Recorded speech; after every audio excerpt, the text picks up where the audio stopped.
Friends, இன்றைக்கி நம்ம பொங்கல் செய்ய போகிறோம். ஸோ வந்துட்டு ரைஸ் வச்சு இல்லை திணையை வச்சு நம்ம பொங்கல் செய்ய போகிறோம்.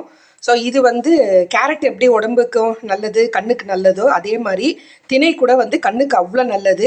ஸோ இதை வச்சு இன்றைக்கி நான் பொங்கல் தான் செய்ய போகிறேன். ஸோ இதுக்கு வந்துட்டு ஒரு கிளாஸ்க்கு வந்துட்டு திணை எடுத்திருக்கேன். அது ஈக்குவலாக வந்து பாசிப்பயிர் எடுத்திருக்கேன். பைத்தம்பருப்புன்னு சொல்லுவோம் இல்லையா, அதை எடுத்திருக்கேன். ஸோ இது வந்து சூப்பர் மார்க்கெட்லேருந்து வாங்கிட்டு வந்தது நான். இது நிறைய வந்துட்டு ப்ராவிஷன் ஸ்டோர்லேயே இப்போல்லாம் வந்து அவைலபிள், மில்லட்ஸ்லாம் வந்து நிறைய வந்து கிடைக்கிது. ஸோ இது வந்து 1/2 kg வந்து 100 rupeesன்னு சொல்லி வாங்கிட்டு வந்திருக்கேன். ஸோ எப்படி செய்யுதுன்னு பார்க்கலாம் வாங்க. ஸோ ஒரு 10 நிமிஷம் முன்னாடியே வந்து நான் ஊற வச்சுட்டேன். இது நல்லா ஊறணும். ஒரு 5 நிமிஷம் இல்லைன்னா 10 நிமிஷத்துக்கு நல்லா ஊறணும். ஊற விட்டுட்டு நல்லா வந்து ஒரு 3-4 தடவை கழுவணும். அந்த கலர் வந்து கொஞ்சம் இதுவாக இருக்கும், ஒயிட் கலர் வர வரைக்கும் ஒரு 3-4 தடவை கழுவணும். இப்போ அது ஊறி எடுத்தாச்சு. இப்போ பார்க்கலாம். ஸோ குக்கரில் வந்து சேர்த்துட்டு ஒரு 6 விசில் வச்சு எடுக்கலாம். இதுக்கு வந்துட்டு நான் ஒரு 6 கிளாஸ்க்கு வந்து தண்ணி சேர்த்துக்கிறேன்.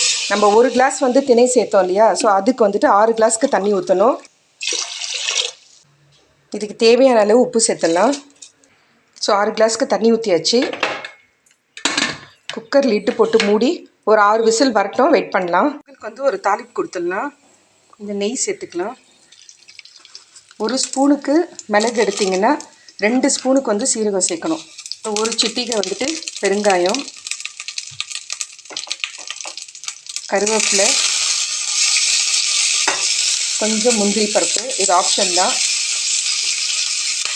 கொஞ்சம் 2 பச்சை மிளகாவையும் சேர்த்துடலாம். இஞ்சி வந்து சின்ன சின்னதாக துருவி வச்சுட்டு சேர்த்தா நல்லாயிருக்கும். எண்ணெய் பொரிஞ்சதுக்கப்புறம் இன்னும் கொஞ்சம் 2 ஸ்பூன் நெய் சேர்த்துக்கலாம். ஏன்னா முதல்லையே போட்டுட்டா எல்லாம் வெடித்து அந்த நெய்யெல்லாம் வெளியில் வந்துடும். ஸோ 1 ஸ்பூன் போட்டு தாளிச்சிட்ட பிறகு திரும்ப வந்து 2 ஸ்பூன் சேர்த்தாச்சு. இப்போ தாளிப்பு ரெடி ஆகிடுச்சு. குக்கர் விசில் அடங்கிடுச்சு. நம்ம பார்க்கலாம். வெயிட் லாஸ் பண்ணுறவங்க கூட இதெல்லாம் வந்து எடுத்துக்கலாம். வாரத்துக்கு ஒரு தடவை இந்த மில்லட்ஸு எடுத்துகிட்டு எல்லாம் சாதம் செஞ்சு சாப்பிட்லாம். இந்த மாதிரி பொங்கல், உப்புமா, இதில் பொங்கல் கூட செய்யலாம், உப்புமாவும் செய்யலாம். ரொம்ப நல்லாயிருக்கும். சக்கரை பொங்கல் கூட செய்யலாம். கொஞ்சம் தண்ணியாக இருக்கிற மாதிரி இருக்குது இல்லைங்க, ஆறிட்ட பிறகு கரெக்டாக இருக்கும். ஸோ பாருங்கள், நம்மளுடைய மில்லட்ஸ் பொங்கல் ரெடி. இப்போ தாளிப்பு வந்து இதோடு சேர்த்துடலாம். இது வந்து ரொம்பவே ஹெல்த்துக்கு வந்து ரொம்ப நல்லது, கண்ணுக்கு நல்லது, இதயத்துக்கு நல்லது, வெயிட் லாஸ் பண்ணுறவங்களுக்கு ரொம்பவே நல்லது. நிறைய யூஸ்ஃபுல் இது இருக்குது, மெடிசின் வேல்யூ நிறைய இருக்குது மில்லட்ஸ்லாம் வந்துட்டு. ஸோ நம்மளுடைய பொங்கல் ரெடி. இது கொஞ்சம் தண்ணி மாதிரி தான் தெரியும், ஆறிட்ட பிறகு கெட்டியாயிடும். பாருங்கள் ஃப்ரெண்ட்ஸ், நம்மளுடைய மில்லட் பொங்கல் ரெடி, திணை பொங்கல். ஸோ இது கூட வந்து தேங்காய் சட்னி இல்லைனா சாம்பார் வச்சுன்னு சாப்பிட்லாம். நான் வந்து கார சட்னி பண்ணியிருக்கேன்.